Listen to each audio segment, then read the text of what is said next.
Friends, ఈరోజు నేను explain చేయే movie పేరు వచ్చి టండేల్. మూవీ చూడాలనుకునే వాళ్ళు, థియేటర్లో చూడాలనుకునే వాళ్ళు మూవీని స్కిప్ చేయండి. ముందుగానే స్పాయిలర్ అలర్ట్ చెప్తున్నాను. సో ఇంకా మనం కథలోకి వెళ్ళిపోదాం. మూవీ స్టార్టింగ్ సీన్లో మనకి శ్రీకాకుళంలో కూర్చొని బాధపడుతున్న సత్యాన్ని చూపిస్తారు. అప్పుడే సత్య వాళ్ళ ఫాదర్ వచ్చి సత్యాన్ని ఓదార్చి ఇంటికి తీసుకెళ్తాడు. మరి సత్య ఏమో తన పెళ్లి చూపులు చూడమని వాళ్ళ ఫాదర్కి చెప్తుంది. వాళ్ళ ఫాదర్ చాలా ఆనందంతో పెళ్లి చూపులు చూస్తాడు. అక్కడే పనిచేస్తున్న మురళి అనే అబ్బాయితో పెళ్లి చూపులు చూస్తారు. మురళి చాలా ఆనందంగా ఉన్నప్పుడు సత్య వచ్చి తన లవ్ స్టోరీ చెప్పడం స్టార్ట్ చేస్తుంది. సత్యకి ముందుగానే రాజు అంటే చాలా ఇష్టం. తను చిన్నప్పటి నుంచి ఎంతో ఇష్టపడుతూ ఉండేది. రాజు, సత్య ఇద్దరు బెస్ట్ ఫ్రెండ్స్. రాజు ఏమో వేట కోసం సముద్రానికి వెళ్ళేవాడు. నిజానికి రాజు గుజరాత్ వెళ్ళి అక్కడి నుంచి చేపల వేటకు వెళ్ళేవాడు. 5 నెలలు కష్టపడి పట్టుకున్న చేపలన్నీ తీసుకొని వచ్చి అక్కడున్న గుజరాత్ షేట్కి అమ్మేసి ఆ డబ్బులు మొత్తం తీసుకునేవాడు. నిజానికి సత్యాకి రాజు అంటే ఎంత ఇష్టం అంటే, రాజు పైన ఇష్టంతో తనకెంతో ఇష్టమైన నాన్ వెజ్ని కూడా తినడం మానేస్తుంది.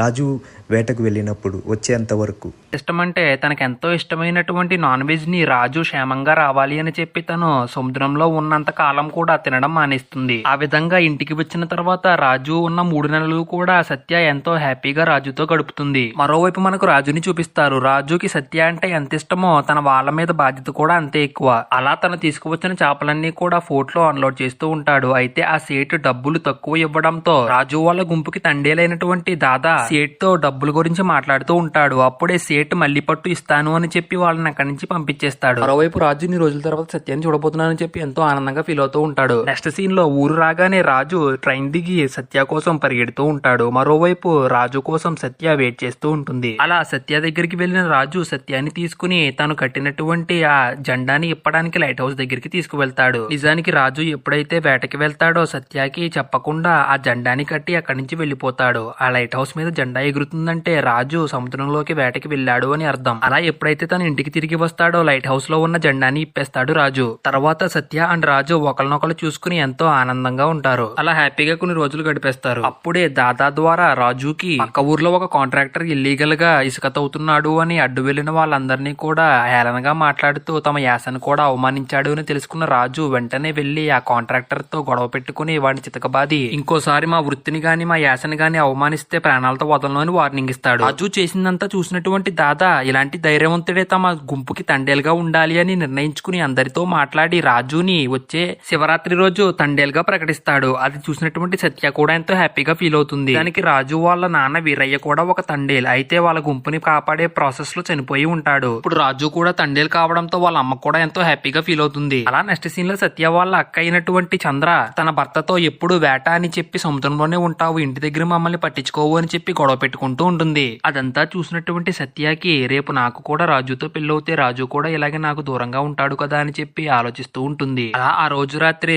ఈ విషయం గురించి రాజుతో మాట్లాడాలనుకున్న సత్య నిద్ర రావడంతో మైకంలోకి జారుకుంటుంది. అలా సత్య లేచి చూసేటప్పటికి తెల్లవారిపోతుంది. రాజు అప్పటికే జెండా కట్టి వేటకి వెళ్లిపోతాడు. అది చూసినటువంటి సత్య ఎంతో బాధపడుతుంది. మరోవైపు రాజు తండేలుగా మొదటిసారి బాధ్యతలు తీసుకుని తన గుంపుతో వేటకి వెళ్తాడు సముద్రంలోకి. ఇదే విషయాన్ని సత్యతో ఫోన్ చేసి మాట్లాడుతూ ఉంటాడు రాజు. అలా తను సముద్రంలో లోపలికి వెళ్లే కొద్ది సిగ్నల్స్ కట్ అవడంతో రాజుతో సత్యకి కమ్యూనికేషన్ మిస్ అవుతుంది. అప్పటి నుంచి రాజు కోసం సత్య బెంగతో ఎదురు చూస్తూ ఉంటుంది. ఇప్పుడే పక్క ఊర్లో ఉండే చంద్ర వాళ్ళ అన్నయ్య వేటకి వెళ్ళినప్పుడు బోటు తిరగబడిపోవడంతో తను సముద్రంలో మునిగి చనిపోతాడు. అయితే అది చూసిన సత్యకి రాజు కూడా ఇలాగే జరుగుతుందా అని చెప్పి భయం స్టార్ట్ అవుతుంది. అదే ఆలోచన వల్ల ఆ రోజు సత్యకి నిద్ర కూడా పట్టదు. అప్పుడే సత్య వాళ్ళ నాన్న దగ్గరికి వెళ్లి అందరూ చేపల వేటకి వెళ్తుంటే నువ్వు మాత్రం ఎందుకు ఇంటి దగ్గరే ఉంటున్నావు అని అడుగుతుంది. అప్పుడే సత్య వాళ్ళ నాన్న సత్యతో నేను కూడా ఒకప్పుడు వీళ్ళలాగే వేటకి వెళ్లేవాడిని. అలా ఒకసారి వేటకి వెళ్ళినప్పుడు మీ అమ్మకి ఒంట్లో బాగుపోవడంతో చనిపోయింది. అయితే ఈ విషయం నాకు తెలియదు. ఇంటికి వచ్చి చూసేటప్పటికి మీ అమ్మ లేదు. అప్పుడు నిన్ను రాజు వాళ్ళ అమ్మే జాగ్రత్తగా చూసుకుంది. అయితే ఈసారి మళ్ళీ తను వేటకి వెళ్తే నిన్ను ఎవరు చూసుకునే వాళ్ళు ఉండరు కాబట్టే నీకోసమే వేటకి వెళ్ళడం మానేశాను అని చెప్తాడు. అప్పుడే సత్య మరి రాజు కూడా వేటకి వెళ్తాడు కదా, నేను రాజుని పెళ్లి చేసుకోవడం నీకు ఇష్టమేనా అని అడుగుతుంది. అప్పుడే సత్య వాళ్ళ నాన్న నువ్వు రాజుని పెళ్లి చేసుకోవడం నాకు ఇష్టం లేదు, అయినా నీకు రాజు అంటే ఇష్టం కాబట్టి ఈ విషయంలో మాట్లాడే హక్కు నాకు లేదు అని అంటాడు. ఇక అప్పటి నుంచి రాజు ఎప్పుడెప్పుడు వస్తాడా ఈ విషయం రాజుతో చెప్పి తనని వేటకి వెళ్లకుండా మానిపిద్దామని చెప్పి సత్య ఎదురు చూస్తూ ఉంటుంది. ఆ కొన్ని రోజులకి రాజు ఇంటికి వస్తాడు. అయితే సత్య రాజుని వేటకి వెళ్లొద్దు అని డైరెక్ట్ గా చెప్పలేక రాజుని కావాలి అని అవాయిడ్ చేస్తూ ఉంటుంది. అయితే సత్య ఎందుకు ఇలా చేస్తుందో రాజుకి అర్థం కాదు. అందుకే సత్య రాజు వాళ్ళ అమ్మతో మాట్లాడి రాజుని వేటకి వెళ్లకుండా చేద్దాం అనుకుంటుంది. అయితే రాజు వాళ్ళ అమ్మ కూడా రాజు వేటకి వెళ్లడంలో ఎలాంటి ఇబ్బంది లేదు అని చెప్పడంతో అదంతా విన్న సత్య ఇలా అయితే లాభం లేదు అని చెప్పి ఒక రోజు రాజుతో తన మనసులో ఉన్న మాటని డైరెక్ట్ గా చెప్తుంది సత్య మాటలు విన్నటువంటి రాజు వేటకి వెళ్ళినప్పుడు ఇవన్నీ సహజం, అయినా 10 సంవత్సరాల నుంచి వెళ్తున్నాను, నాకేమన్నా అయ్యిందా, ఎందుకు అలా భయపడుతున్నావు, నాకేమీ కాదు అని చెప్తాడు. అయితే రాజు ఎంత చెప్పినా సత్య వినకుండా నువ్వు వేటకి వెళ్ళడం మానేస్తావా లేదా అని చెప్పి గొడవ పెట్టుకోవడంతో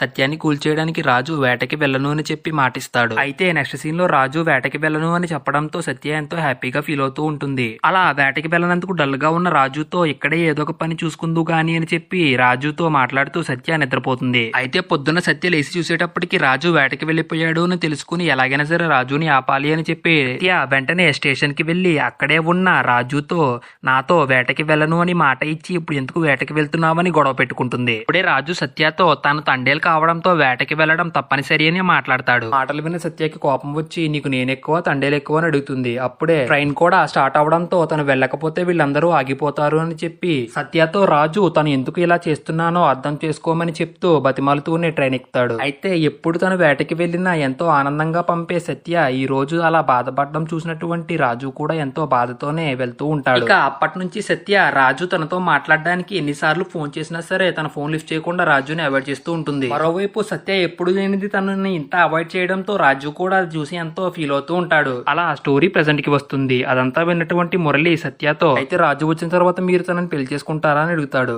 ఆ మాటలు విని సత్య నా బాధని అర్థం చేసుకుని రాజు కన్నా నా క్షేమాన్ని కోరుకున్న మా నాన్న సంతోషమే నాకు ఎక్కువ, మా నాన్నకి సంతోషం ఇచ్చే ఒకే ఒక విషయం నా పెళ్లి. అందుకే రాజు తిరిగి వచ్చిన తర్వాత అసలు తను ఎందుకు ఈ పెళ్లి చేసుకుంటున్నానో క్లియర్ గా రాజుకి చెప్పి అప్పుడు మిమ్మల్ని పెళ్లి చేసుకుంటాను అని చెప్పడంతో సత్య మాటలకి మురళి కూడా ఓకే చెప్తాడు. అయితే మరోవైపు సముద్రంలో ఉన్నటువంటి రాజు వాళ్ళ బోట్ తుఫాన్ వల్ల కంట్రోల్ తప్పేస్తుంది. వెంటనే రాజు బోట్లన్నీ కూడా వెనక్కి తిప్పమని చెప్పడంతో అందరూ కూడా అలాగే చేస్తూ ఉంటారు. అప్పుడే రాజుకి దూరంగా తుఫాను కారణం వల్ల ఎవరితో చిన్న బోటు కంట్రోల్ తప్పి ఆ అలల తాకిడికి ఇరిగిపోయి అందులో వాళ్ళందరూ కూడా మునిగిపోతున్నట్లు కనిపిస్తారు. అదంతా చూసిన రాజు తన వాళ్ళు వద్దని చెప్తున్నా వినకుండా వాళ్ళని కాపాడడానికి ముందుకు వెళ్తాడు. అలా ఎంతో కష్టపడి ఆ బోట్ లో ఉన్న వాళ్ళందరినీ కూడా కాపాడి బయటకు తీసుకువస్తాడు. అయితే ఈ ప్రాసెస్ లో రాజు వాళ్ళకి తెలియకుండానే వాళ్ళు బార్డర్స్ దాటి పాకిస్తాన్ ఏరియాలోకి ఎంటర్ అవుతారు. రాజు వాళ్ళ బోట్స్ తమ ఏరియాలోకి వచ్చాయని తెలుసుకున్న పాకిస్తాన్ నేవీ వచ్చి రాజు వాళ్ళని అరెస్ట్ చేస్తుంది. అలా రాజు వాళ్ళని అరెస్ట్ చేసి కోర్టులో హాజరుపరుస్తారు. ఇప్పుడే పాకిస్తాన్ కోర్టు రాజు వాళ్ళు నిజంగానే ఫిషర్మెన్స్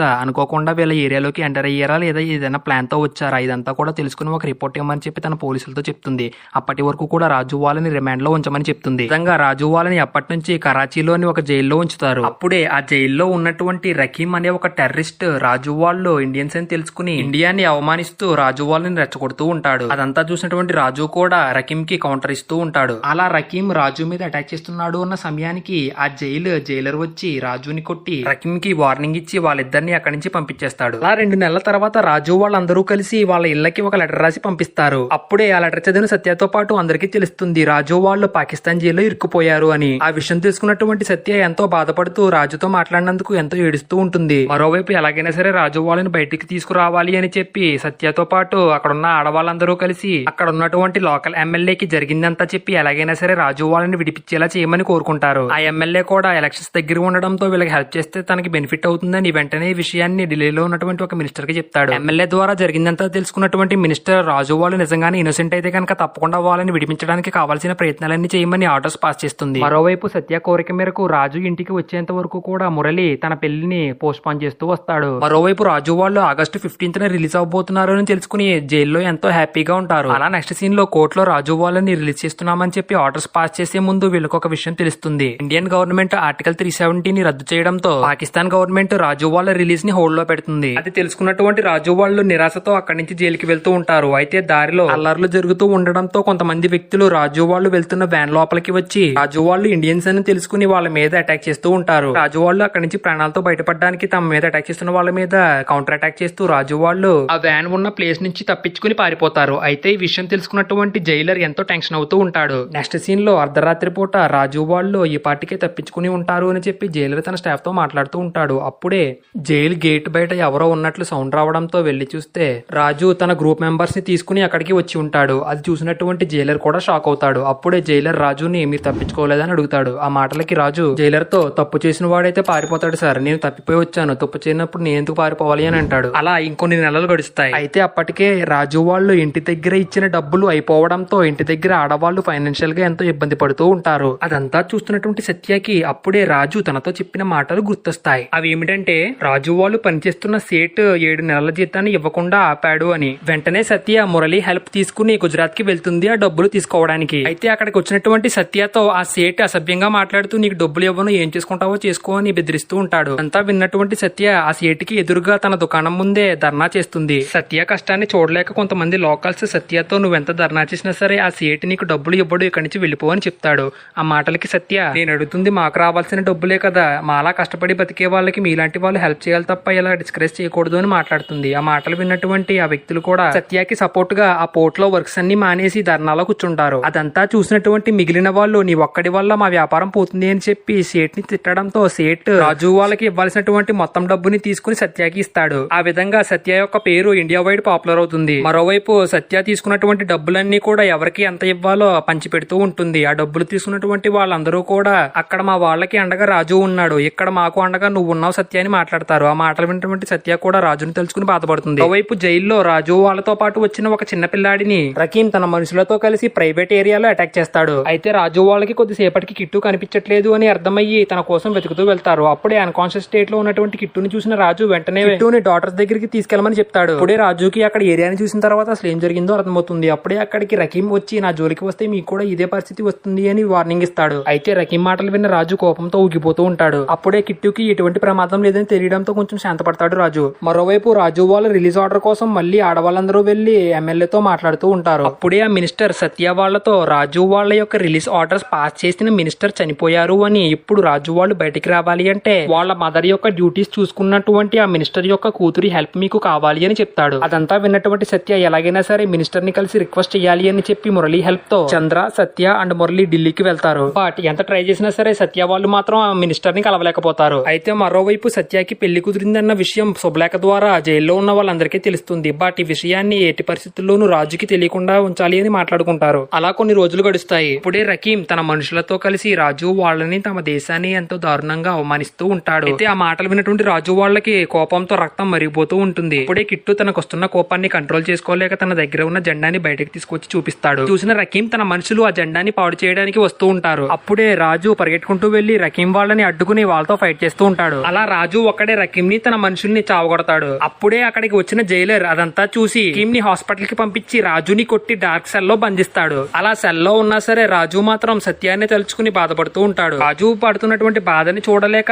జైల్లో పనిచేసే ఒక వ్యక్తి సత్యకి ఫోన్ చేసి రాజుకి ఇచ్చి మాట్లాడమని చెప్తాడు. బట్ రాజు మాత్రం సత్యతో మాట్లాడకుండా తనతో నేను డైరెక్ట్ గానే మాట్లాడతాను అని చెప్పి ఫోన్ ఇచ్చేస్తాడు. అదంతా చూసినటువంటి సత్య తనతో మాట్లాడతాడు అనుకున్న రాజు మాట్లాడకపోవడంతో ఎంతో బాధపడుతుంది. ఇప్పుడే మురళి సత్య దగ్గరికి వచ్చి ఇంకొక 3 రోజుల్లో తమ పెళ్లి కావడంతో మన వాళ్ళు వెనక్కి వచ్చేయమని చెప్తున్నారు అని అంటాడు. ఆ మాటలు విన్నటువంటి సత్యకి ఒక ఐడియా రావడంతో వెంటనే పెళ్లి కూతురు గెటప్ లో మినిస్టర్ ఇంటికి వెళ్తుంది. అయితే బయట వానలో పెళ్లి కూతురిగా ఉన్న సత్యాన్ని చూసిన మినిస్టర్ వెంటనే సత్యాన్ని ఇంటి లోపలికి తీసుకెళ్లి అసలు ఏం జరిగిందో అడుగుతుంది. అప్పుడు సత్య ఆ మినిస్టర్ కూతురుతో మీ మదర్ చనిపోవడంతో ఆవిడిచ్చినటువంటి ఆర్డర్స్ క్యాన్సిల్ అయ్యాయి, ఇప్పుడు మా వాళ్ళు బయటికి రావాలి అంటే మీరు మాకు హెల్ప్ చేయాలి అని అడుగుతుంది. ఆ మాటలు విన్నటువంటి ఆ మినిస్టర్ కూతురు ఇదంతా కూడా టైం టేకింగ్ ప్రాసెస్, నేను నాకు సాధ్యమైనంత వరకు మీకు హెల్ప్ చేయడానికి ట్రై చేస్తాను, నువ్వు వెంటనే ఇంటికి వెళ్ళు అని చెప్తుంది. బట్ సత్య మాత్రం ఇంకో 2 రోజుల్లో నాకు పెళ్లి, మా వాళ్ళు వస్తేనే గానీ నేను ఈ పెళ్లి చేసుకోను అని చెప్తుంది. అలాగే మీ మదర్ మాకు ఎంతో హెల్ప్ చేశారు, ఆవిడ చాలా మంచివారు అని చెప్పి అక్కడి నుంచి వెళ్ళిపోతూ ఉంటుంది సత్య. సత్య మాటలు విన్నటువంటి మినిస్టర్ కూతురు వెంటనే పాకిస్తాన్ లో ఎవరెవరు ఇరుక్కున్నారో వాళ్ళ డీటెయిల్స్ అన్ని కూడా తమకి పంపమని అంటుంది. అలా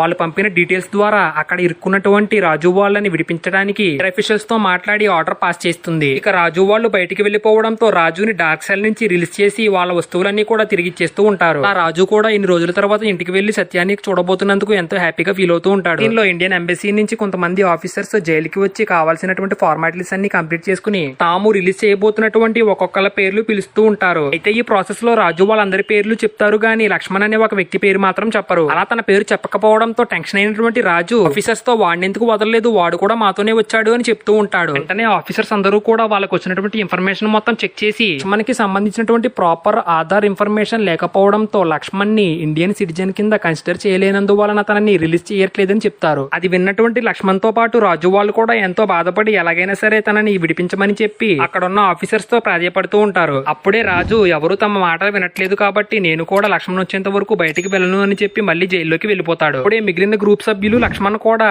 రాజుని ఇండియాకి వెళ్ళిపోమని చెప్పి ఎంత చెప్తున్నా సరే రాజు మాత్రం లక్ష్మణ్ తోనే వస్తాను అని మొండిగా కూర్చుంటాడు. అప్పుడే రాజుకి ఇన్ని రోజులు దాచిన విన్నటువంటి సత్య పెళ్లి విషయాన్ని చెప్తారు. ఒకవేళ నువ్వు ఇప్పుడు ఇండియాకి వెళ్ళకపోతే సత్య వేరే ఒకరిని పెళ్లి చేసేసుకుంటుంది అని చెప్పడంతో అది విన్నటువంటి రాజు ఎంతో బాధపడతాడు. అయినా తనని నమ్ముకుని వచ్చినటువంటి తన గ్రూప్ సభ్యుడిని వదిలేసి రాలేను అని చెప్పి రాజు అక్కడే ఉండిపోతాడు. ఆ రాజుని చూసిన మిగిలిన వాళ్ళు కూడా ఇండియాకి రాము అని చెప్పి మొండికేయడంతో అక్కడ ఉన్న ఆఫీసర్లందరూ కూడా అప్పటికప్పుడు నేను గవర్నమెంట్ తో చెప్పి ఆధార్ కి సంబంధించినటువంటి ఇన్ఫర్మేషన్ మొత్తం కంప్లీట్ చేసి లక్ష్మణ్ ని కూడా రిలీజ్ చేస్తున్నట్లు అనౌన్స్ చేయడంతో అక్కడ ఉన్న వాళ్ళందరూ కూడా ఎంతో హ్యాపీగా సంబరాలు చేసుకుంటారు. మరోవైపు అప్పటికే ఢిల్లీ నుంచి శ్రీకాకుళం వచ్చినటువంటి సత్య తన కోసమే జైల్లో కూడా ఎన్ని సంవత్సరాలు ఎదురు చూస్తున్నటువంటి రాజుని మోసం చేయలేక మురళితో రాజుని మోసం చేసి నిన్ను పెళ్లి చేసుకోలేను అని చెప్తుంది. మాటలు విన్నటువంటి మురళి కూడా సత్యాన్ని అర్థం చేసుకుని సత్య మాటలకి ఓకే చెప్పడంతో తను ఎంతో హ్యాపీగా ఫీల్ అవుతుంది. అప్పుడే సత్యకి అప్పటికే రాజు లైట్ హౌస్ దగ్గర సత్య కోసం ఎదురు చూస్తున్నాడు అని తెలుసుకుని వెంటనే సత్య లైట్ హౌస్ దగ్గరికి పరిగెడుతుంది. అలా అప్పటికే తన కోసం ఎదురు చూస్తున్నటువంటి రాజుతో సత్య ఇప్పటి వరకు జరిగిందంతా కూడా ఏదో నీ మీద కోపంతో చేశాను తప్ప వేరే వాళ్ళని పెళ్లి చేసుకుందామని కాదు, నన్ను క్షమించి రాజు అని చెప్పి ప్రాధేయపడుతూ ఉంటుంది. ఇక రాజు కూడా సత్యాన్ని క్షమించడంతో ఇద్దరు ఒకటవుతారు. ఈ సీన్ తోనే మూవీ ఎండ్ అవుతుంది. ఇక్కడి వరకు మీరు ఈ వీడియోని చూసారంటే తప్పకుండా మీకు నా ఎక్స్ప్లెనేషన్ నచ్చుతానే అనుకుంటున్నాను.